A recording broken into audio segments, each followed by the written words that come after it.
نحمده ونصلي على رسوله الكريم أما بعد.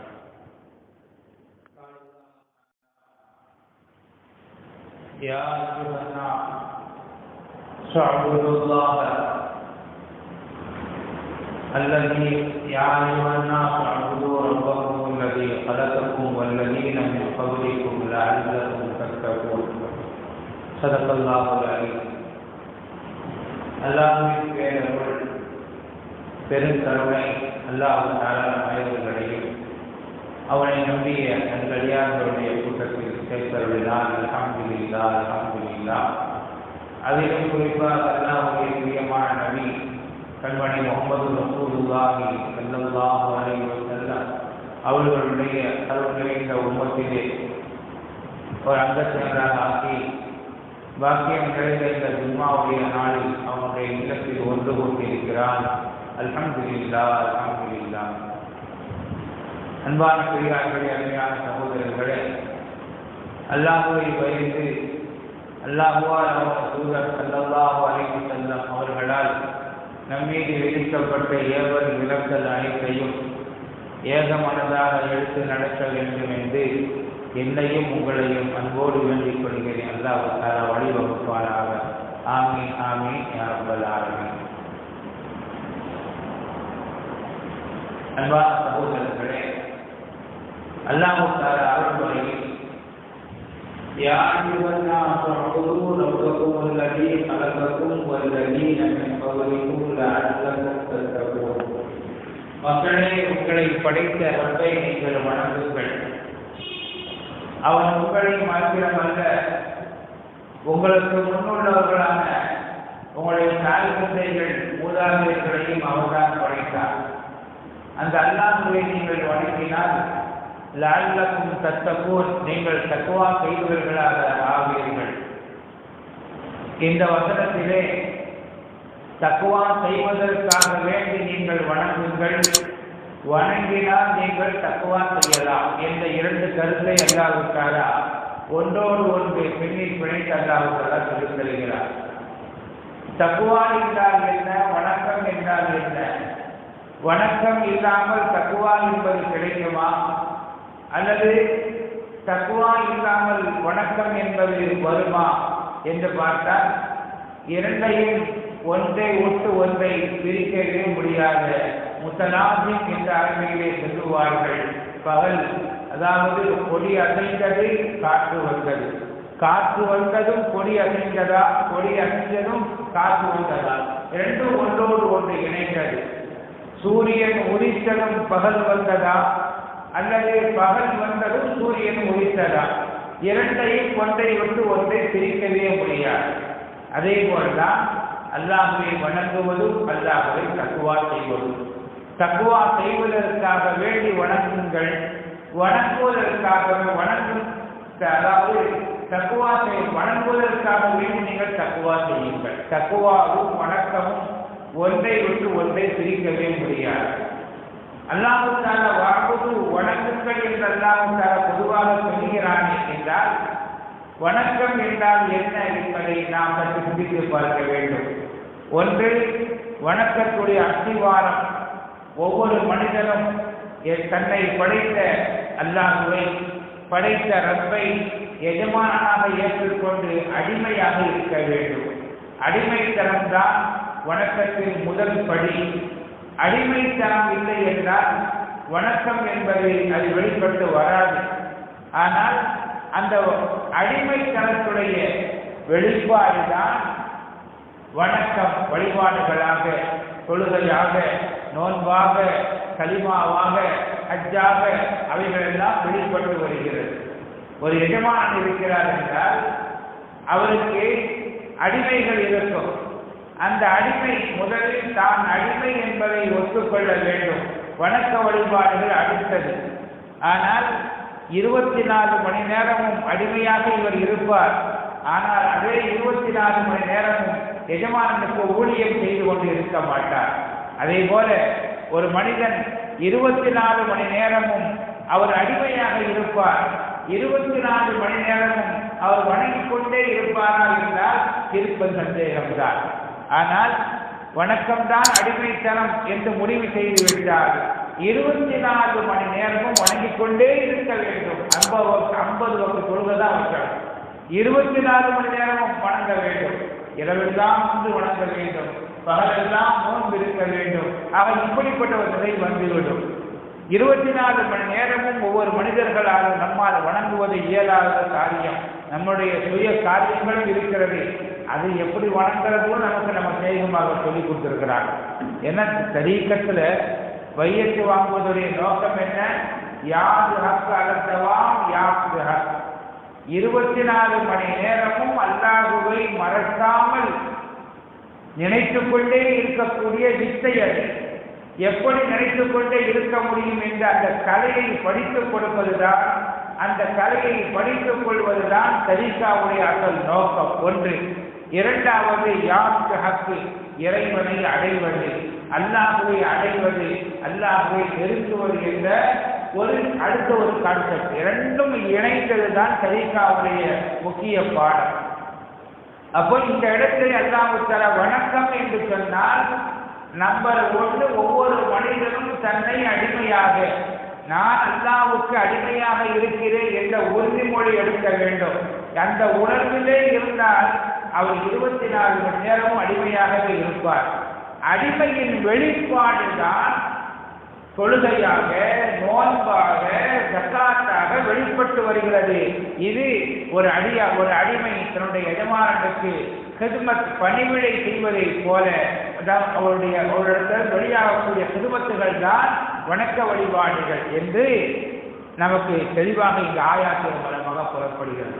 ஆக அடிமை என்று சொன்னால் அல்லாஹ் எதையெல்லாம் சொல்லுகிறானோ எல்லாவற்றையும் கேட்டு நடப்பது, இதுதான் தக்குவா. தக்குவா என்று சொன்னாலும் அதே அர்த்தம்தான். தக்குவா என்று சொன்னால் இம்திசாலுல் அவாமிரி வஜித்னாபுன் நவாஹி, அவாமிர் நவாஹி கோ பாபந்தி கர்னா என்று சொல்லுவார்கள். அதாவது அல்லாஹ்வும் ரசூலும் நமக்கு எதை ஏவினார்களோ அந்த ஏவலை முழுமையாக எடுத்து நடக்க வேண்டும். ஒன்று. இரண்டாவது, அல்லாஹ்வும் ரசூலும் நமக்கு எதை தடுத்தார்களோ, எதை செய்யக்கூடாது, எதை பேசக்கூடாது, எதை நினைக்கக்கூடாது என்றெல்லாம் தடுத்திருக்கிறார்களோ அந்த காரியங்களை விட்டு ஒதுங்கி இருப்பது. அது மட்டுமல்ல, இவ்விரண்டையும் ஏதோ போனா போக்குது எடுத்ததல்ல. என்ன செய்ய சொல்றிய, எனக்கு தாரான் இருக்குன்னு ஆசையா இருக்குது, என்ன அல்லாஹ் தடுத்து தொலைச்சிட்டான், அதற்காகவே நான் குடிக்காம இருக்கிறேன் என்பது அல்ல. அவர் கிருவீதா போனா என்று உறுதியை சொல்லுவார்கள். முழுமையாக மனப்பூர்வமாக அல்லாஹ் எதை தடுத்ததை நான் மனப்பூர்வமாக தடுத்துக் கொள்கிறேன், அல்லாஹ் எதை ஏறினாலும் அதை மனப்பூர்வமாக நான் எடுத்துக்கொள்கிறேன் என்று மனப்பூர்வமாக ஏற்றுக்கொள்வது, இதுதான் தக்குவாவிலே முக்கியமான ஒரு படி என்று கூட சூஃபியாக்கள் சொல்லித் தருவார். உண்மையானவர்களே, தொழுகைக்காக வேண்டி வருகிறோம். நமக்கு 1000 வேலைகள் இருக்கலாம், 1000 வேலைகள் இருக்கலாம். அந்த வேலைகளை விட்டுட்டு பள்ளியாசலுக்கு வரும் பொழுது தொழுகையை மட்டும் முடிச்சுட்டு வந்துடுறேன், அடுத்த வேலையை பார்த்துக்கிடுவான் என்பதல்ல. நான் தொழுக போகிறேன், தொழச் செல்கிறேன், பள்ளிவாசலுக்கு செல்கிறேன், அல்லாஹ்வை வணங்கப் போகிறேன் என்ற பெருந்தன்மையோடு, பெருமிதத்தோடு, முழு ஆசையோடு, முழு பிரியத்தோடு வருவதுதான் கிர்வீதாகோனா, முழுமையாக ஏற்றுக்கொள்வது. இப்படி அல்லாஹ் தஆலா நம்மை எதையெல்லாம் ஏவினாலும் அந்த ஏவல்களை அனைத்தையுமே எடுத்து நடக்க வேண்டும். ஆக அல்லாஹ் நமக்கு எப்படி ஏவினான், அல்லாஹ் தஆலா அல்லாஹ்வுக்கு எப்படி ஹித்மத் பணிவிடை செய்வது? உடலால், உள்ளத்தால், உயிரால், தன்னால், எல்லாவற்றாலும் அல்லாஹ்வுக்கு பணிவிடை செய்ய வேண்டும். அல்லாஹ்வுக்கு நாம் ஹித்மத் செய்ய வேண்டும், அல்லாஹ்வுக்கு நாம் கட்டுப்பட வேண்டும் என்பதுதான் வணக்கத்துடைய அசல் மூல மந்திரமாக இருக்கிறது. அப்படி என்னதான் வணக்கம்? அது எல்லா வணக்கத்துடைய நோக்கமும் அதுவாகத்தான் இருக்கும். ஒன்று, நம்முடைய இஸ்லாத்துடைய கடமைகள் 5 எல்லாருக்கும் தெரியும். இப்ப நிறைய பேருக்கு தெரியறதில்லை. அதுதான் இஸ்லாத்துடைய கடமைகள் 5: கலிமா, தொழுகை, நோன்பு, ஜக்காத்து, ஹஜ். இந்த 5 ஏன் வைக்கப்பட்டிருக்கிறது என்று பார்த்தால், ஒன்று, கலிமா என்பது அது நாவால் சொல்லுவது, அதை உள்ளத்தால் சொல்லுவது. அது இந்த கலிமாதான் தொழுகை, கலிமாதான் நோன்பு, கலிமாதான் ஜக்காத்து, கலிமாதான் ஹஜ்ஜி. கலிமா இல்லாமல் எதுவுமே கிடையாது. அந்த அளவிற்கு ஈமானும் கலிமாவும் ஒன்றோடு ஒன்று இணைந்தது. ஈமானை பற்றி சொல்லும் பொழுது அபூ தர் கிஃபாரி ரலியல்லாஹு தஆலா அறிவிப்பார்கள், மன் தஸ்ஹல அன் லா இலாஹ இல்லல்லாஹ், யார் லா இலாஹ இல்லல்லாஹ் என்று எந்தவித சந்தேகமும் இல்லாமல் பிசகர அறிந்து ஒருவர் சாட்சி சொல்லிவிட்டால் அவர் சொர்க்கம்தான் செல்லுவார், அவரை நரகம் தீண்டாது என்று சொல்லுவார்கள். லா இலாஹ இல்லல்லாஹ் என்று நாவினால் சொன்னாலும் சொர்க்கம் புகுவார் என்று பெருமானார் ஸல்லல்லாஹு அலைஹி வஸல்லம் சொன்னார்கள். இன்னொரு ஹதீஸிலே வருகிறது, லா இலாஹ இல்லல்லாஹ் என்பதை நாவினால் மாத்திரமல்ல அவர் உள்ளத்தாலும் விளங்கி அவர் சொல்லியிருக்க வேண்டும். உள்ளத்தாலும் அவர் விளங்கி சொல்லி இருந்தால் என்றால் அவரை நரக நெருப்பே தீண்ட வாய்ப்பே இல்லை என்று கூட பெருமானார் ஸல்லல்லாஹு அலைஹி வஸல்லம் சொல்லுவார்கள். அருமையானவர்களே, அப்போ கலிமா என்பது ஒன்று நாவினால் சொல்லக்கூடிய ஒரு அமல், அது வெளிரங்கமாக உள்ளது. தொழுகை என்பது அது உடலால் செய்யக்கூடியது, உடலால் செய்யக்கூடிய ஒரு அமல். அது நோன்பு என்பது அதுவும் உடலால் செய்யக்கூடியதுதான். நோன்புனா என்ன? காலையிலிருந்து மாலை வரைக்கும் அல்லாஹ்வுக்காக வேண்டி சூரியன் மறையும் வரை எதையும் சாப்பிடாமல் குடிக்காமல் இருப்பது, அது அல்லாஹ்வுக்காக வேண்டி செய்ய வேண்டும். அதுவும் உடலால் செய்யக்கூடிய ஒரு அமல் தான். அதே போல இதுவும் கலிமாவோடு சம்பந்தப்பட்டிருந்தால் இப்படியும் அல்லாஹ்வுக்கு தன்னுடைய உடலாலும் அல்லாஹ்வுக்கு ஹிதமத் செய்ய வேண்டும். அவன் கொடுத்திருக்கிறான் அல்லவா, அதனால செய்யணும். அதே போல அல்லாஹ் தஆலா பொருளாலும் சில கடமைகளை கடமையாக்கி இருக்கிறார். ஜக்காத்து, சதகா பரலான ஜக்காத்தாக இருந்தால் அதற்கு பேர் ஜக்காத்து நாம சொல்லுவோம். பரலான தான தர்மம் அல்லாமல் சுன்னத்தான முறையிலே நபிலான முறையிலே கொடுக்கக்கூடிய வருடாவருடம் அல்லாத மற்ற நாள்களிலே கொடுக்கக்கூடிய தான தர்மங்களுக்கு சதக்கா என்று பெயர். ஆக பொருளையும் அல்லாஹ்தான் கொடுத்தான், உடலையும் அல்லாஹ்தான் கொடுத்தான். அந்த உடலால் நாங்கள் நிமிர்ந்து குனிந்து அல்லாஹ்வை வணங்குகிறோம். உணவை அல்லாஹ்தான் கொடுத்தான், அல்லாஹ்வுக்காக வேண்டிய உணவை சாப்பிடாத அல்லாஹ் தஆலா சொல்றான். அதனால் உண்ணாமல் சாப்பிடாமல் பருகாமல் நாங்கள் இருக்கிறோம் என்று அல்லாஹ்விடத்திலே காட்ட வேண்டும். அவன் சொன்னான் என்பதற்காக வேண்டி, ஏன் எதற்கு என்று கேள்வி அல்ல. தொழுகையில என்ன நன்மை இருக்குது, நன்மை இருக்குதா இல்லையா, உலகிய லாபங்கள் இருக்கிறதா, அறிவுக்கு புறப்பட்டதா என்ற கேள்வி அல்ல. அவன் சொன்னான், ரசூலுல்லாஹி ஸல்லல்லாஹு அலைஹி வஸல்லம் காட்டி கொடுத்தார்கள், இப்படித்தான் தொழ வேண்டும் என்று சொன்னார்கள், நாங்கள் அப்படித்தான் தொழுவோம். பெருமானார் ஸல்லல்லாஹு அலைஹி வஸல்லம் அவர்கள் மூலமாக அல்லாஹ் தஆலா நோன்பு வைக்க வேண்டும் என்று சொன்னால் நாங்கள் நோன்பு வைக்கிறோம். நோன்பு வைக்கிறது வேஸ்ட் என்பதல்ல. பெண்களை பொறுத்தவரையில பெருமானார் ஸல்லல்லாஹு அலைஹி வஸல்லம் அவர்கள் பர்தா போட வேண்டும் என்று சொன்னார்கள். உலகத்திலே எத்தனை பேர்கள் அதை மூடப்பழக்குங்கள் என்று சொன்னாலும் சரியே, மூடப்பழக்காது பெண் அடிமைத்தனம் என்று எத்தனை பேர்கள் சொன்னாலும் சரிதான், அதை நான் மனப்பூர்வமாக ஏற்று நடக்கிறேன் என்று பெண்கள் பர்தா போடுவது இதுவும் ஒரு சுன்னத்தானாமல் அல்லாஹ்வுக்கு கட்டுப்படுவது. ஆண்களுக்கு பெண்களுக்கு தாடி முளைகிறதில்லை, ஆண்களுக்கு தாடி முளைக்குது. உடல்ல பல பாகங்கள்ல ரோமங்கள் முளைக்குது, தலையிலே முளைக்குது, மேலேயும் முளைக்குது, மற்ற கண்ட இடங்கள்ல எல்லாம் முடி முளைக்குது. ஆனால் பெருமானார் ஸல்லல்லாஹு அலைஹி வஸல்லம் அவர்கள் தலைமுடியை இப்படி வெட்டுங்கள் என்றார்கள், மீசை முடியை இப்படி வெட்டுங்கள் என்றார்கள், தாடியை வளங்கள் என்று சொன்னார்கள், சில ரோமங்களை நீங்க வலித்து விடுங்கள் என்று பெருமானார் ஸல்லல்லாஹு அலைஹி வஸல்லம் சொன்னார்கள். அது ஏன் கேள்வி அல்ல, பெருமானார் ஸல்லல்லாஹு அலைஹி வஸல்லம் அவர்கள் சொன்னார்கள். அல்லாஹ்வுடைய உத்தரவு, அது அல்லாஹ்வுடைய கட்டளை. அறிவுக்கு பொருந்துதா பொருந்தலையா என்பது அல்ல. உலகத்தில் எத்தனை பேர்கள் தாடி வைப்பது மூடப்பழக்கம், அது அநாகரிகம் என்று சொன்னாலும் நான் தாடி வைப்பேன். ஏன் பெருமானார் ஸல்லல்லாஹு அலைஹி வஸல்லம் சுன்னத்தனே, அது பெரும் அல்லாஹ் தஆலாவுடைய கட்டளை என்று யாரெல்லாம் ஏற்று தாடி எப்படி வந்துச்சு அப்படின்னு சொன்னா, நபி ஆதம் அலைஹிஸ்ஸலாத்து வஸ்ஸலாம், ஹவ்வா அலைஹிஸ்ஸலாத்து வஸ்ஸலாம் ரெண்டு பேரும் சொர்க்கத்தில் ஜாலியா சுத்தி வந்துகிட்டு இருந்தாங்க. சுத்தி வரும் பொழுது ஹவ்வா அலைஹிஸ்ஸலாத்துக்கு நெத்தியிலே அந்த கன்னத்துல ஒரு மச்சம் இருந்துச்சான். நம்ம இன்னைக்கு அதுக்குள்ள புள்ளி வைக்கிறோமா, இங்க பொட்டு வைக்கிறாங்க. பொட்டு வைக்கிறது எதுக்கு அப்படின்னு கேட்டா, அசல்ல பொட்டு வைக்கிறது ஆரம்பிச்சது ஏன்னா முகத்துல ரொம்ப பவுடர்லாம் போட்டு பிள்ளை அழகா இருந்துச்சுன்னா கண்டிஷ்டி விழுந்துடும் என்பதற்காக வேண்டி ஒரு கண்டிஷ்டி கழிக்கிறது அசிங்கமா இருக்குது. ஏன்னா குறைதான் கண்ணுக்கு தெரியும், நிறை கண்ணுக்கு தெரியாது. அதனால ஒரு புள்ளியை வச்சு விட்டோம்னா என்ன புள்ளியை மக்கள் சொல்லிட்டே போயிட்டே இருப்பாங்க. அதற்காக வேண்டி புள்ளி வச்சாங்க. இன்னைக்கு அதையே செயலாக்கி விட்டாங்க. ஏன்னா அதே மாதிரி புர்கா போனது தன்னுடைய மானத்தை மறைப்பதற்கு தான் புர்கா, தன்னுடைய உடல் அங்கத்தை மறைப்பதற்காக வேண்டிய புர்கா, உள்ள ஆடையை மறைப்பதற்காக வேண்டிய புர்கா. ஆனா அதையே செயலாக்கி இன்னைக்கு மாடலாக அது வந்துருச்சு. அதையும் மாடல் எல்லாத்தையும் ஆக்கி விட்டாங்க. என்னென்ன செய்யணுமோ எதெல்லாம் செஞ்சு மக்களுடைய மனநிலைகளை மாற்றணுமோ எல்லா வேலையும் பண்ணிக்கிட்டு இருக்கிறாங்க. எல்லாம் பாதுகாக்க வேண்டும். ஆக சகோதரர்களே, அல்லாஹ் எதை சரி ஆதம் அலைஹிஸ்ஸலாம் ஹவ்வா அலைஹிஸ்ஸலாம் அது ஒரு மச்சம் இருந்துச்சு. அதை பார்த்துட்டு ஹவ்வா அலைஹிஸ்ஸலாம் கேட்டா, ஆதம் அலைஹிஸ்ஸலாம் கேட்டா, ரப்பே ஹவ்வாவை பார்த்து அழகா இருக்குது, அந்த மச்சம் ஒரு எடுப்பா இருக்குது, எனக்கு அது மாதிரி ஒண்ணுமே இல்லையே அப்படின்னா ஆதம் அலைஹிஸ்ஸலாம் கேட்டதும் அல்லாஹ் அப்படியா என்று அல்லாஹ் முகத்துல மீச தாடி அல்லாஹ் வளர வச்சு இதை நீங்க வளர்க்க அதை விட அழகா இருக்கும்னு சொன்னா அல்லாஹ். அப்போ ஆதம் தாடி வளர்த்தாங்க, அதை விட அழகாகி விட்டது. இன்னொன்னு என்னன்னு சொன்னா, கிதாபுகள்ல இமாம்கள் எழுதுவாங்க, வரலாறு கிதாபுகள்ல வருது, ஆதம் அலைஹிஸ்ஸலாத்தை அல்லாஹ் அவன் நேரடியாக மண்ணிலிருந்து படைத்தான். ஆதம் அலைஹிஸ்ஸலாத்துடைய விலா எலும்பை எடுத்துத்தான் ஹவ்வா அலைஹிஸ்ஸலாத்தை படைத்தான். அப்ப ஆதம் அலைஹிஸ்ஸலாத்துடைய ஒரு பகுதி தான்.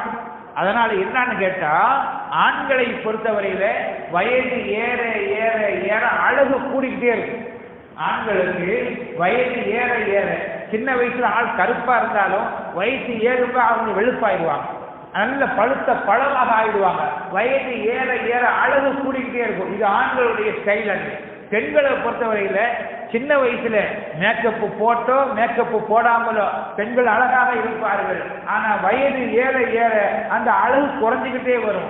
ஏன்னா அது நேரடியாக வரல, அது ஆதம் அலைஹிஸ்ஸலாத்துடைய ஒரு பகுதியாக இருக்கிறதுனால பெண்களை அல்லாஹ் அப்படி வைத்திருக்கிறார். சிறு பிராயத்திலே அழகாக இருப்பார்கள், ஸ்டைலா இருப்பாங்க, எல்லாம் இருக்கு.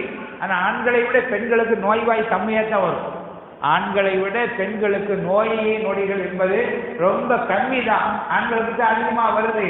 ஆனால் வயது ஏற ஏற ஏற ஆண்களுக்கு அழகு கூடிக்கிட்டே இருக்கும், பெண்களுக்கு அழகு குறைஞ்சிக்கிட்டே இருக்கும். யாரும் கோவப்பட்டுலாம் புண்ணியம் இல்லை. அது என்ன எங்களுக்கு நாம இப்பவும். அதனால பெண்களுக்கு இன்னொன்று என்னன்னா, ஆண்களுக்கு இயல்பாகவே அல்லாஹ் அழகை கொடுத்துருக்கான். பெண்களுக்கு இயல்பாக அழகை கொடுத்திருந்தாலும் அவங்க அதை ஏற்றுக்க மாட்டாங்க. தானாக ஒரு செயற்கையாக ஒரு அழகு போட்டாதான், ஒரு பெயிண்ட முகத்துல உடம்புலாம் தேய்ச்சாதான் அவங்களுக்கு மன சமாதானம் ஆகும். அதனால அல்லாஹ் அழகை சில பேர் கம்மியாக வச்சு அந்த பவுடரை பூஜிக்கவும் அல்லாஹ் சில பேரை விட்டுறான். அவர்களுடைய எண்ணத்திற்கு அந்த மாதிரி நடக்குது. இருக்கட்டும், அல்லாஹ் போதுமானவன். ஆதம் அலைஹிஸ்ஸலாம் அப்படிதான் அல்லாஹ் தாடி ஆதம் அலைஹிஸ்ஸலாத்துக்கு வளர வச்சு அதை அழகாக அல்லாஹ் காட்டினான், அதை அலங்காரமாக காட்டினான். அதே போல அல்லாஹும் ரசூலும் தாடி வைக்க சொன்னார்கள் என்பதற்காக வேண்டி யார் தாடி வைக்கிறார்களோ அதை மனப்பூர்வமாக வைத்தார்களோ, அதை மனப்பூர்வமாக ஏற்றுக்கொண்டார்களோ அதுதான் திருவீதாகோராம், அல்லாஹுக்கு பிரியமானது. அதே போல அல்லாஹ் பொருள் ரீதியாக பொருளை கொடுத்ததும் அவன்தான், பொருளை கொடுத்ததும் அவன்தான், காசு பணத்தை கொடுத்ததும் அவன்தான் என்பதற்காக வேண்டி அல்லாஹ் அதையும் தியாகம் பண்ணும்படி அவனுடைய பாதையில் செலவழிக்கும்படி அல்லாஹ் சொல்லுகிறார். அந்த ஜகாத்தை கொடுக்கும் போதும் தான தர்மத்தை கொடுக்கும் போதும் சதக்காவை கொடுக்கும் பொழுதும் மனப்பூர்வமாக வயிறு எரிச்சல் இல்லாமல் கொடுக்க வேண்டும். வயிறு எரிச்சல் இல்லாமல கொடுக்கணும். இன்னும் சொல்ல போனா பெருமானார் ஸல்லல்லாஹு அலைஹி வஸல்லம் சொன்னார்கள், ஜகாத்தை வசூல் பண்றதுக்காக வேண்டி அந்த காலத்துல, ஏன்னா இஸ்லாமிய கவர்மெண்ட் இஸ்லாமிய அரசாங்கம் என்பதற்காக வேண்டி ஜகாத்து பொருளை வசூல் செய்வதற்கு ஆளை நியமிச்சிருந்தாங்க. ஸல்லல்லாஹு அலைஹி வஸல்லம் சொன்னாங்க, உங்கள்ட்ட ஜகாத்தை வசூல் பண்ணுவதற்காக வேண்டி சில பேர் வருவாங்க, சில பேர் கோபக்காரங்களா கூட இருப்பாங்க, உங்களை கோபம் கூட மூட்டுவார்கள். ஜகாத் வசூல் பண்ண வர்றவங்க சீக்கிரம் கூட நான் போகணும் அப்படிலாம் கோபம் மூட்டுவார்கள். அப்படி கோபம் மூட்டினாலும் நீங்கள் அதை சகித்துக் கொள்ளுங்கள், அவங்களை அனுசரித்து போங்க. நாங்கள் ஸல்லல்லாஹு அலைஹி வஸல்லம் யார் வசூல் செய்ய வருகிறார்களோ அவர்களை அனுசரித்து செல்லுங்கள். எந்த அளவுக்கு என்றால், உங்களிடத்திலே ஜகாத்தை வசூல் செய்து விட்டு உங்களுக்காக வேண்டி அவர்கள் துஆ செய்வதற்கு போல் நீங்கள் நடந்து கொள்ள வேண்டும் என்று சொன்னாங்க ஸல்லல்லாஹு அலைஹி வஸல்லம். அப்ப சஹாபாக்கள் கேட்டாங்க, யா ரசூலல்லாஹ், அவன் ரொம்ப பாடாப்படுத்தினான்னு தெரியுதா, நீ வச்சுக்கோங்க.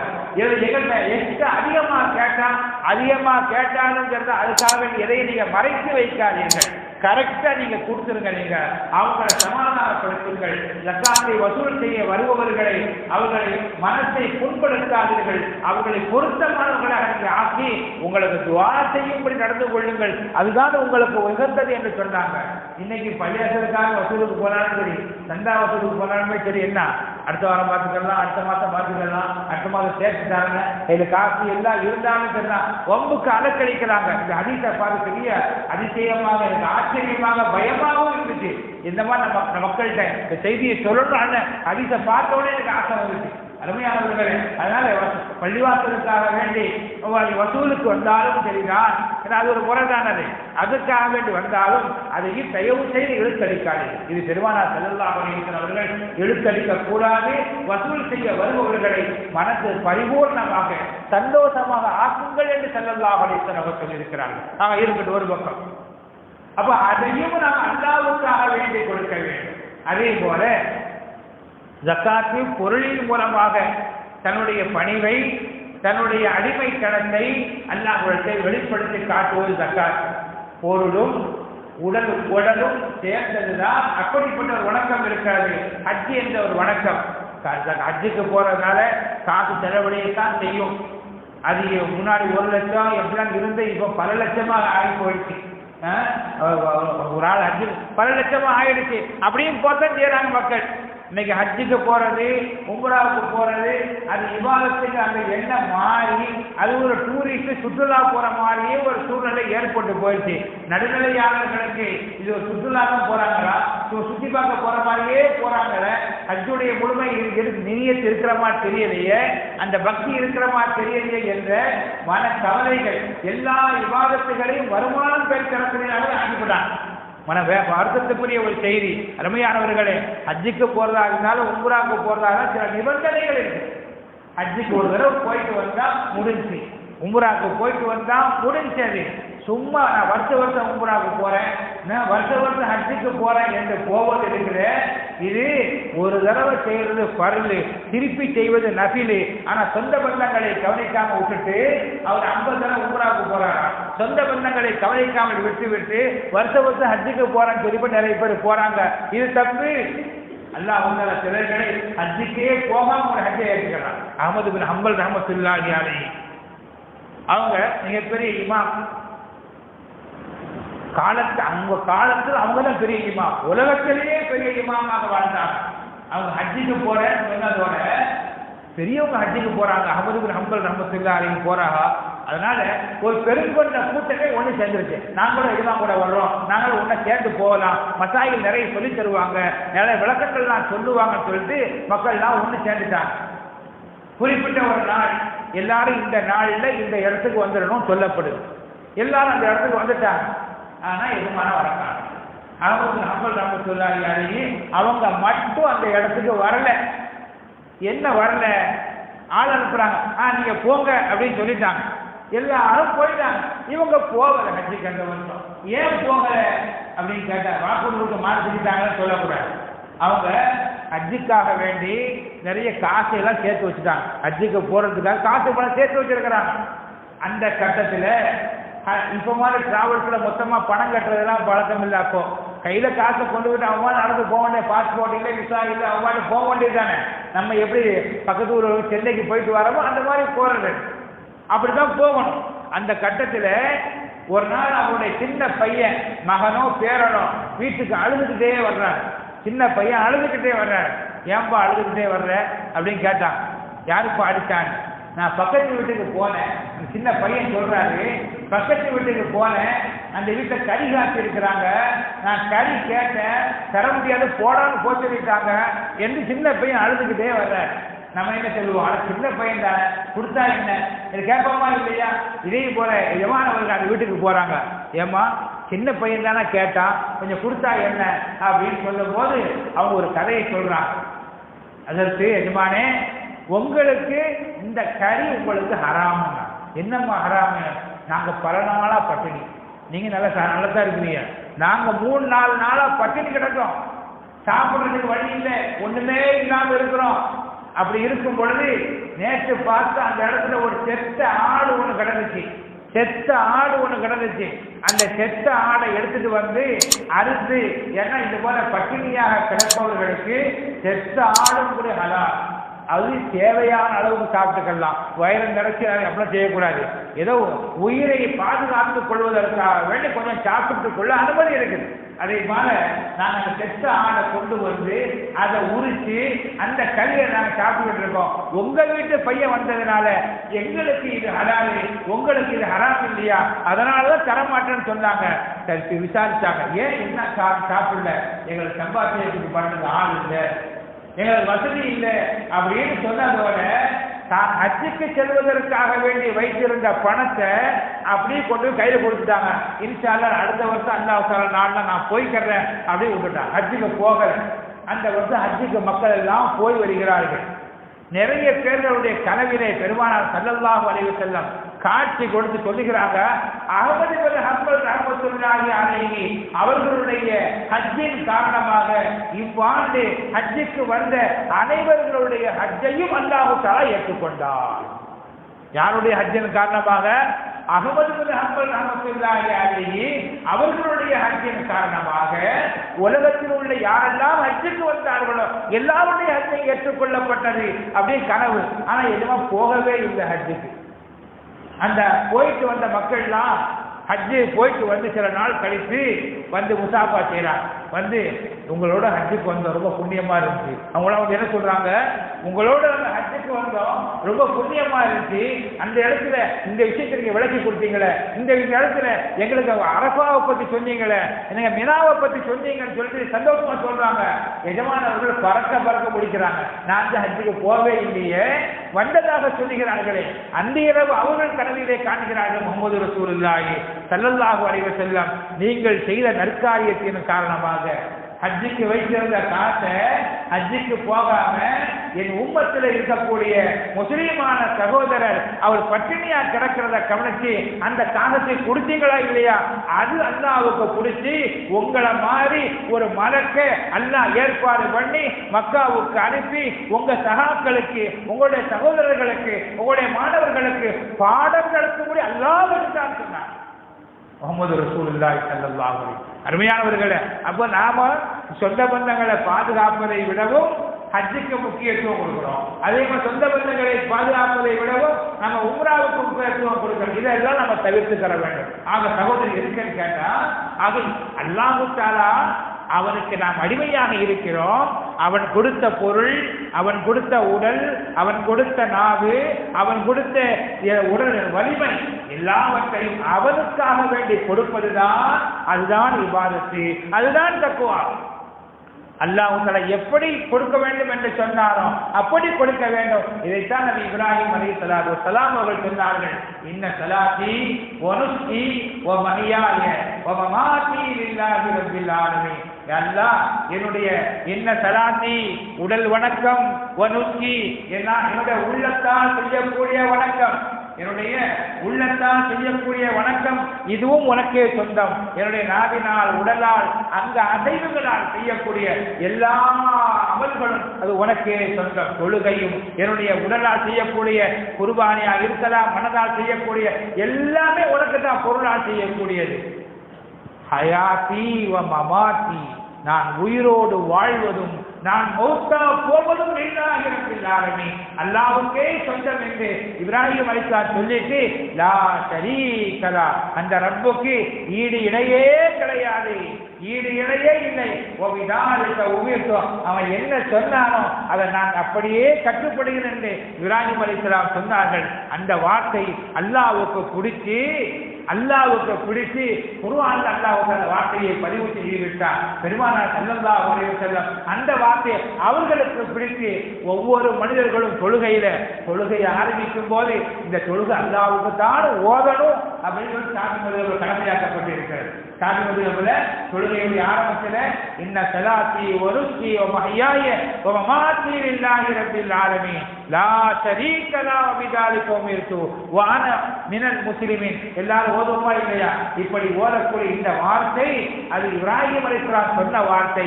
அந்த வார்த்தை அல்லாஹ்வுக்கு பிடித்தது, முஹம்மது ரசூலுல்லாஹ்வுக்கு பிடித்தது. அதை நாமும் செய்வோம் என்று செய்கிறோம். அல்லாஹ் தஆலா அனைவர்களையும் அதுபோல எதை பிடித்ததாக சொல்லுகிறோமோ அல்லாஹ்வுக்கு பிடித்த வாழ்வை வாழக்கூடிய நல் பண்புகளில் நம் அனைவரும் தந்தருள்வானாக. வாஹு தஅவாம் அல்ஹம்துலில்லாஹி ரப்பில் ஆலமீன்.